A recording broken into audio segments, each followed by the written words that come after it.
It began with a whisper. Dr. Edward Langley had spent the better part of 2 decades buried under the Nevada sun, working behind locked steel doors beneath Area 51. Officially, he was a physicist studying propulsion systems for high-altitude aircraft. Unofficially, Edward was a problem. He asked too many questions. He looked too deeply into files stamped "eyes only." In the winter of 1978, Edward received an unsigned envelope slid under his quarters door. Inside was a black and white photo of something not human, a skeletal figure suspended in a tank of greenish fluid, its head too large, its eyes hollow and lidless. No name, no notes, just coordinates scribbled on the back.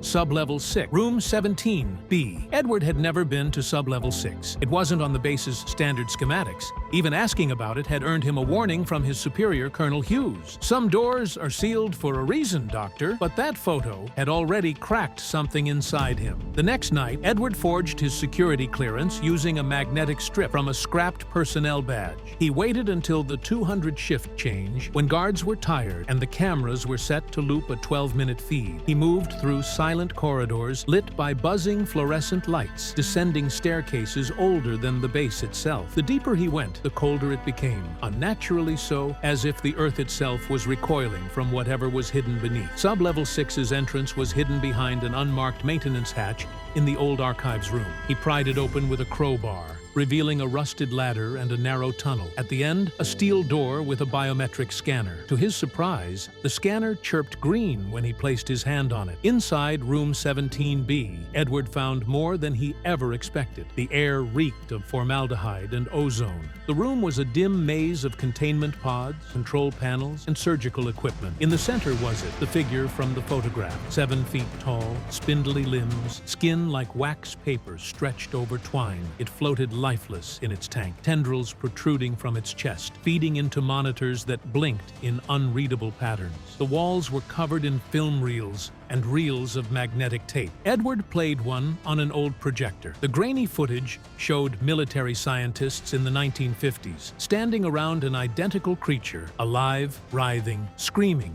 without sound. One of the researchers in the footage looked directly at the camera.